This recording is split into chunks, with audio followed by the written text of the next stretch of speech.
eliminate the waste of polarization with paradox mindset and polarity management. Here we go. John Shook and Rachel Reuter with Josh Howell. Have fun, guys. Thank you. We'll have fun. So we have to bring the positive energy, guys. Those are some expectations. All right. So welcome back, everybody. Our next speakers bring an interesting blend of deep lean experience and innovative thinking. Why is that happening? That's on my end, isn't it? I don't know. We should try. If I speak, there's also an echo. Oh, shit. Uh-oh.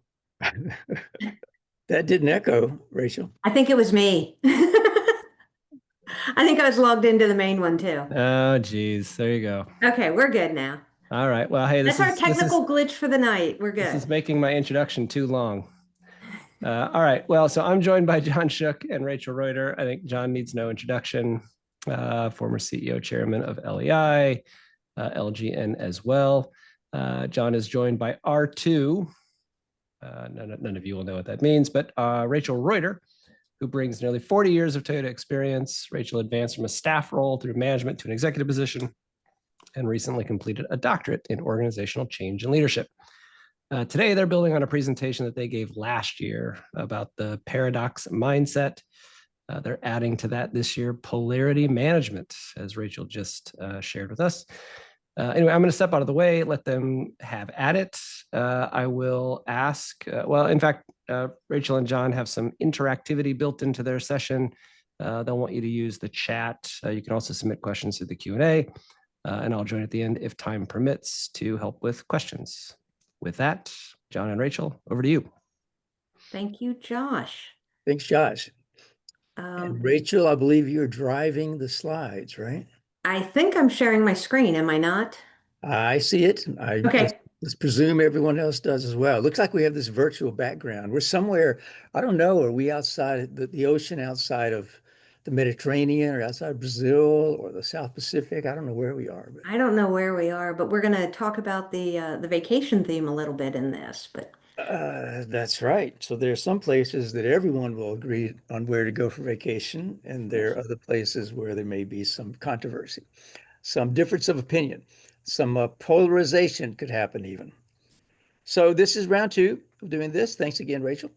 It was fun last year. I think we learned a lot from it. Maybe that's we enjoyed it and got a lot out of it, you know, and hopefully others did as well.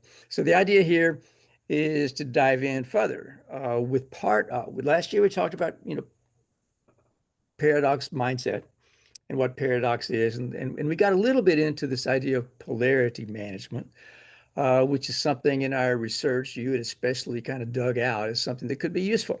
So the idea here is to try to make it more so. And so this is where we start a little bit of a discussion. And as Josh mentioned, we'd welcome anyone to submit anything in the chat, Q&A as well, I guess, but it's probably easier if we're all just in one of those columns. But what we have here, Rachel, is what? It looks like a fork in the road. It looks like you can go left, you can go right. And I think the image is to show that these things come about in our lives. Sometimes there's a big, giant fork in the road only a couple of times in our lives. But also there's small ones every day. And sometimes we get stuck, or at least I do. Not exactly sure. Should I go right or left? Should I leave this job for another one? Should I go to school to study this? All these things where we have these choices to make. And sometimes we get stuck. I don't know, Rachel, do you ever get stuck? Or have you seen teams get stuck at work? I do. I have seen a lot of times, and we'll talk about some of the stuckiness or the stickiness of sometimes you're forced between making a choice between 2 good options, or it could be 2 not so great options. And sometimes this stuckness is a common cause is polarity. So as John mentioned, please go ahead, put in the chat times where you have felt stuck, where you've had these decisions to make. And many times what happens is as leaders or managers, we end up making a choice. and we pick one or the other, which a lot of times people aren't happy with, and then it may or may not get support moving through. So I'm going to give you an example of one of the potential stuckness. If you think of, I'm getting a little bit older in my time. And as I think of my daughter growing up, as she's finishing school, likely going off, getting married, and my brother, his kids, same thing. And so if we're trying to think of maybe the last family vacation where it's the true bloodline family, and we kind of have this option of, do we go to the hustle and bustle of the city where all the recent college grads are excited and lots of activities to do, or do we get a quiet Airbnb up in the mountains where maybe there's no connection or things like that. So, eventually somebody makes a decision, and probably it's the one with the money, I'm guessing, that's going to make the decision. Um, but that's just an example. So as John mentioned, last year we talked about the nature of paradoxes. When we look at a paradox, the characteristics, they include that it's contradictory. So there's usually two options. Um, and sometimes they're complete opposites. Sometimes there may be three or more options. There's an interdependency. So one influences the other. Um, they individually, they're logical, but together they're irrational. So if you think of doing them both together, it just doesn't make sense, but individually they're logical. And they persist over time. That's one of the key characteristics that I think became evident to me through our research or looking into this, is that they're not just a short-term issue. Um, and ultimately, you're in a paradox when you have this feeling of discomfort. They leave you feeling uncomfortable because you have this choice to make. Um, so John? Well, sometimes it's wise to face that discomfort, right? And so these two little slides here, I should say, are the only places where we kind of recap what we did last year. The rest of it is all new. So later we'll give you the link to last year's video. You can watch that if you would like. But when we were exploring last year what a paradox is, one of the things that stuck with me was the fact that it tends to persist over time. So it's not just one little, okay, I'm at a fork in the road now, but it's something that can persist over time. It doesn't resolve easily, not necessarily something you just solve and there's one solution to go for. But we have this mindset coming from this either or thinking that is very much a part, I think, of modern day life, but it's not just modern day. It's been with us forever, especially a deep part of Western thought, I'm going to say. With you try to choose the one right way, the one solution, a conclusion that we'll often then jump to. So instead of that, can we learn to think in terms of both and? Can we learn to take in terms of accepting paradox and even sometimes embracing the discomfort that may be there in terms of how that may actually enrich us and lead us to better decisions as we navigate our way through our lives, through our work lives, and through our personal lives? So can we move to this both and open-minded mindset? Think maybe probabilistically, recognizing that sometimes you don't know exactly how things are going to unfold. And you can learn to embrace that and not just avoid that by taking the easy solution, right? And this then is the way we kind of framed it last year. In fact, we spent a lot of time last year uh, kind of exploring this hypothesis. And the hypothesis being that people and organizations can navigate the tensions of both and thinking, and the ones that do will flourish over time. So this year we thought we would take it to another, level of granularity to try to make this as practical as it could possibly be. Rachel and I like to get, from the theoretical down into something that's as pragmatic and practical as it could possibly be. So this is our hypothesis for now that we invite all of you to explore with us, which is that polarity mapping with a paradox mindset in the background or underlying it can eliminate, using the word eliminate here, the all too common paralyzing, wasteful, and unnecessary polarization, recognizing that, paradox is everywhere all the time. So we're not going to eliminate that per se. We learn how to navigate it, how to manage it.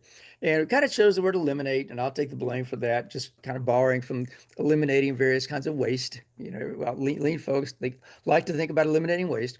And if we let polarization just make us freeze and get us stuck, then that is wasteful. We become paralyzed by that.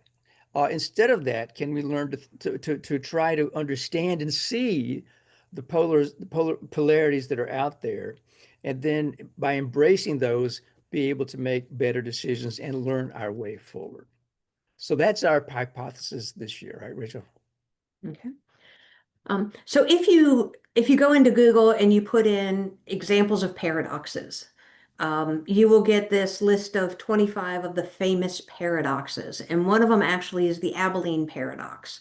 And this is it's an article written by Jerry Harvey. It's the management of agreement. Um, and what it is basically, so back to the vacation. So, for example, if we chose as a family vacation, when I was talking to my daughter about this, she's like, "Are you talking about us?" And I was like, "No, no, no, we're not doing this." But say, for example, we chose the mountain Airbnb resort. And those of us that are of the older generation that enjoy playing dominoes or board games or sitting around and, just being with the family, cooking together, that type of activity, we kind of look around and we see the younger ones maybe seem to be bored. So somebody offers up, "Hey, why don't we go, drive down the mountain and go into town and hang out there for the afternoon?" And, somebody else says, "Okay, well, yeah, you mentioned it, so let's go." And then, the next person says, "All right, well, if you want to go, I'll go."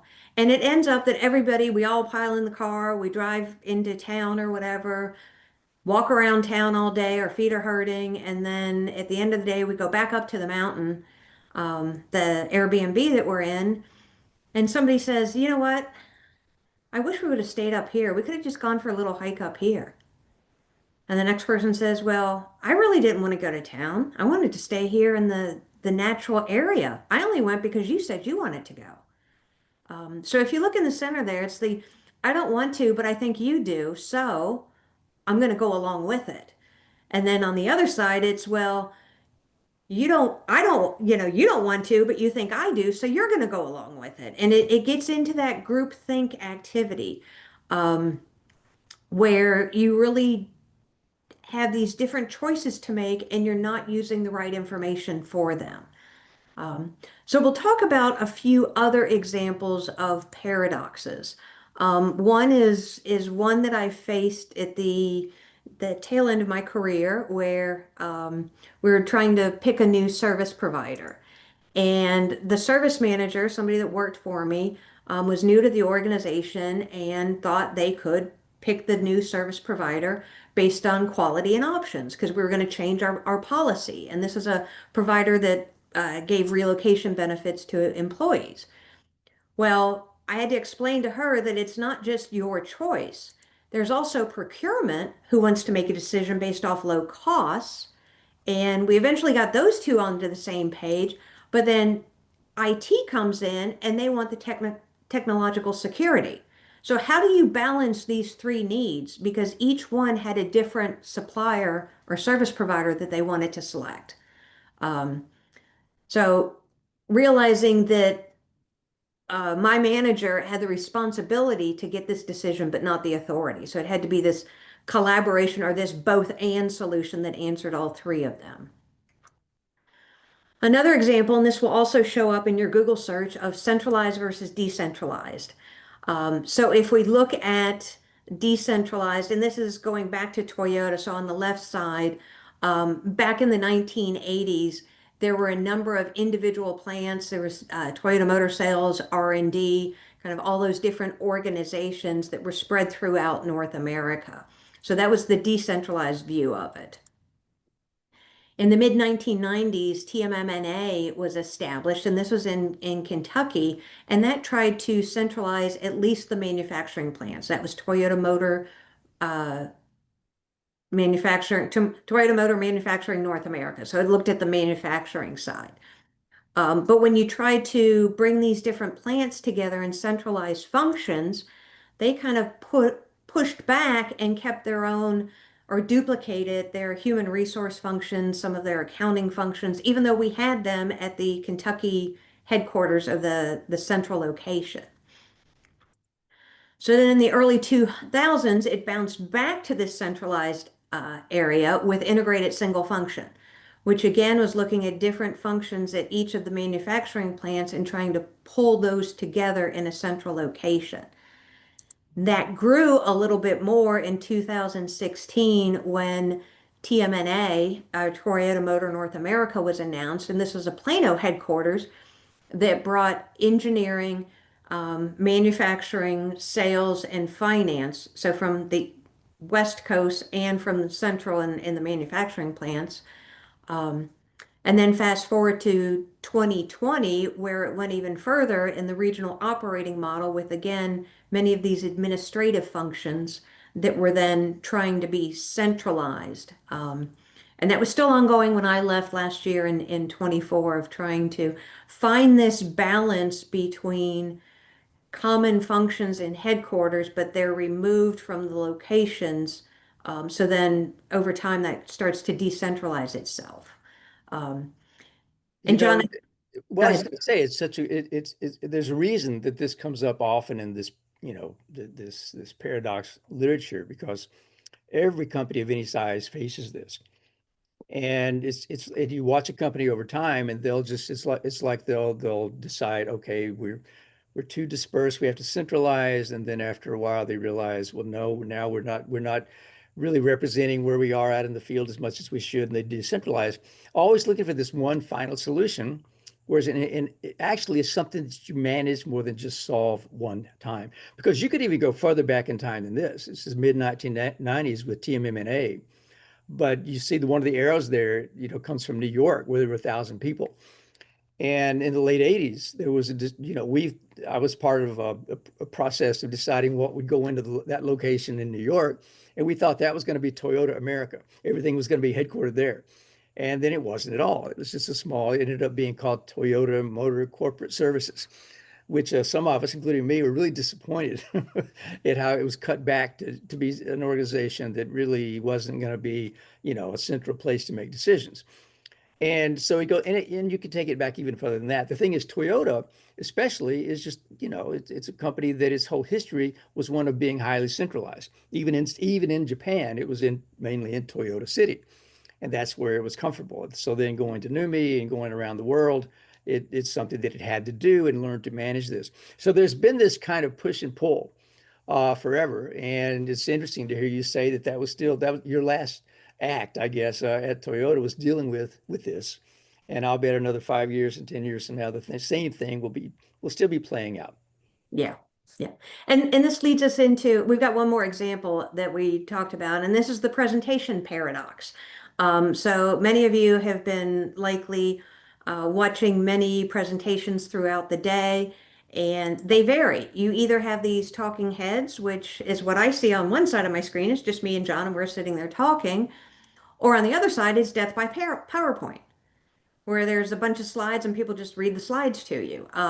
So trying to balance between that. And as John mentioned, one of the tools that we found especially helpful in trying to balance this is the polarity map.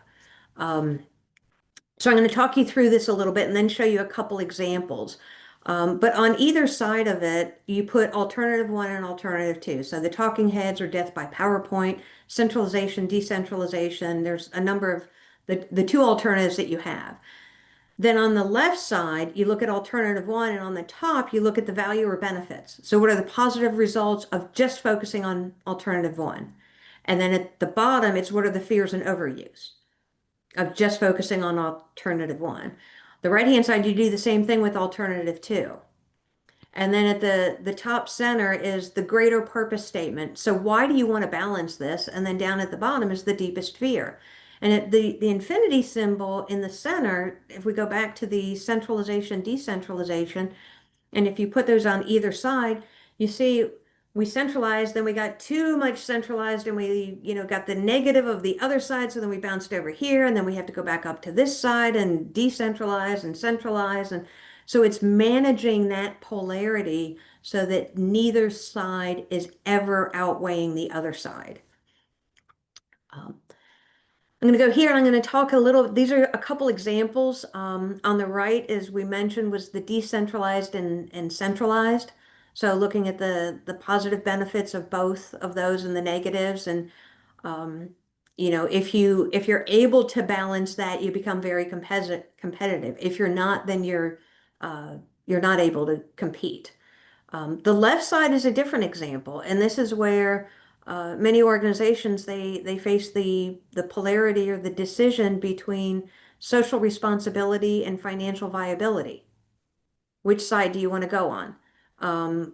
If you're socially responsible, you have business practices that are favoring that, but then eventually your business becomes uncompetitive. So as you're going up this side of the practices favoring social responsibility, eventually the downside of the other one comes up if you lean too far to one side or the other side. So how can we do both and? How can we do both? And using this polarity map, I think it doesn't make these tensions go away. It allows you to see them, and through seeing them, recognizing the multiple sides of the benefits, the drawbacks, and the forces at play. And through doing that, you might make better decisions, but also just everyone can see that. Everyone can see their view represented, which is what did not happen in that Abilene paradox. No Right. one really got their ideas out there, and at the end, it wasn't a case of there being a lot of polarization and people going at each other at loggerheads. It was the opposite. There was kind of a fake agreement because no one was actually stating their views. So this way you could get all the views out there. Everyone can see it on the map. And through that, it reached some agreements, at least about where we are and how, if we can't just decide, maybe agree on some ways to navigate our ways forward, to agree on some experiments, some things to try, to help try to find a better way forward. Mm-hmm. So now you can't have John Shook on without talking about A3 and problem solving.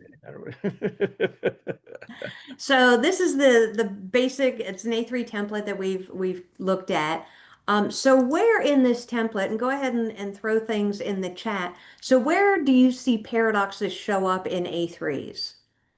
So this is a question for you guys, and I've got the chat open over here where I can Okay. see, and I can see that Sean has had a couple of things to say. Josh weighed in a little bit talking about ramen. But if you think of an A3 and you're working your way through it, where would you see paradoxes showing up? And we're kind of assuming here that most everyone who is joining us has some experience with A3. You've written them, you've read them, you've studied them, you use them in one way or another.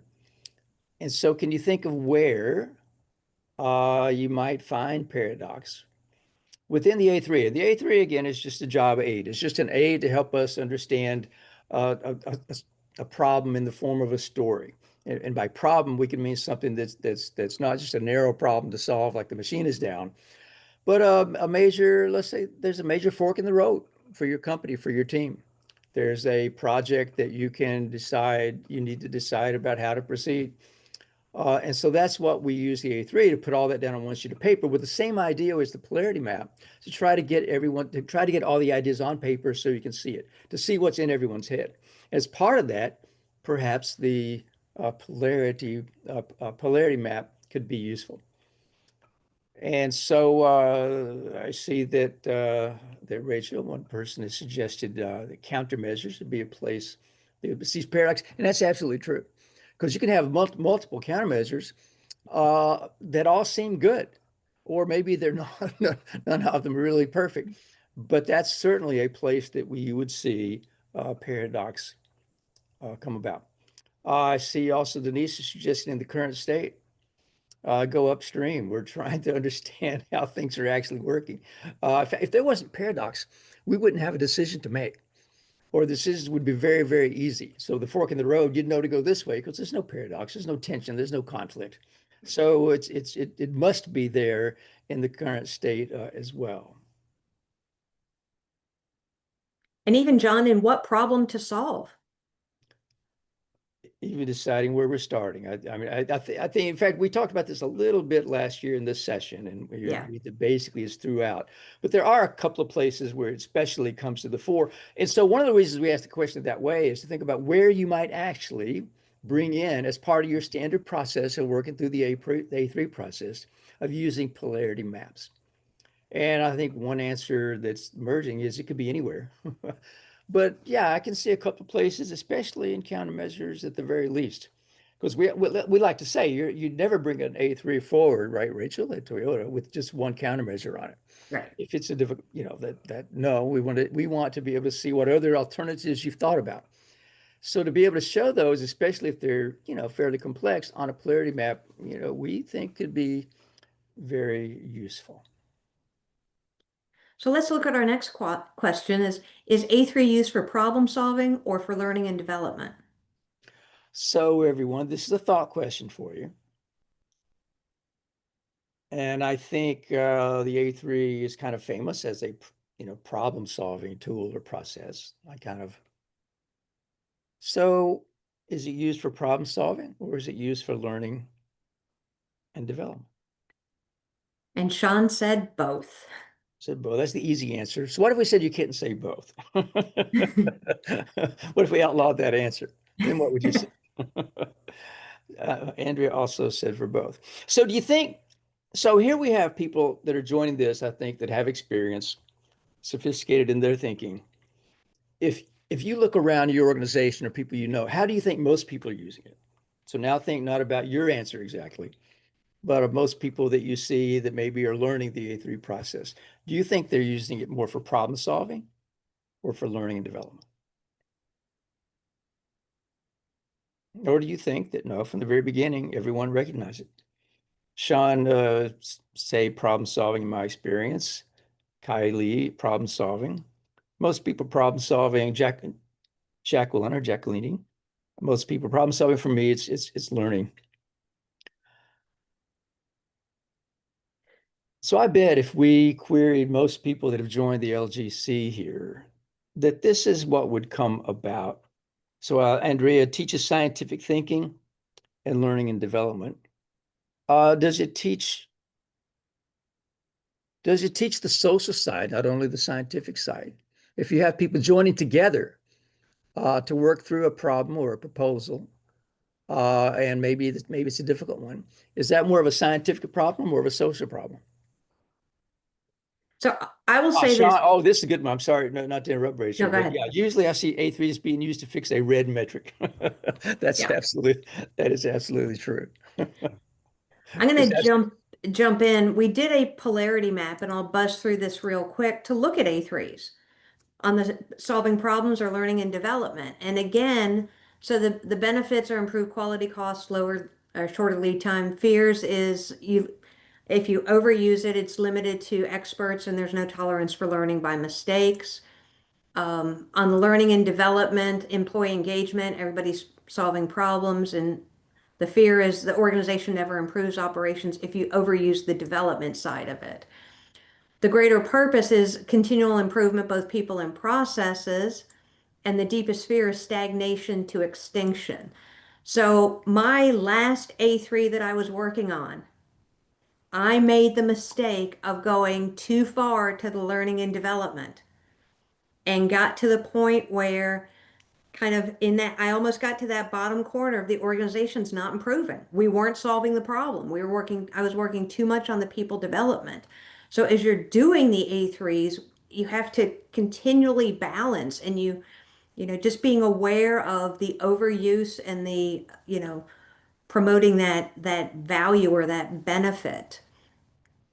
Um, So we're doing both at the same time can be a challenge, but thanks for putting this together for us, Rachel. I think it's great. It gives, not only is it helpful with this conversation, talking about, the use of the A3, but also it's a good example of how to use a polarity map with those values and benefits up at the top, fears and overuse there at the bottom, and the the tension that you're talking about then on either side. Yeah. I know we're down to about a minute for questions. I do want to share this with you. This will be available on YouTube. These are, if you're interested in more reading, these are some of the resources that over the past year John and I have looked at, or the past 20 or 30 years, but we've pulled from for this material. And then, as John mentioned, if you want to look at last year's video, that's in on YouTube also. Um, So our slides are cut off. You couldn't see that. So we were going to show the actual slide that actually showed the resources, okay. books, the resources that we used. And hopefully in the video, we can at least include that information so people will have it when you go back and look at it. And last year's video is available. This one will be available in a few days as well. So invite you to take a look. And hello again, Masia. Hello, Masia. How's it going? Your very long title, you know what? It was worth it. That was really great, you guys. Thank you very much.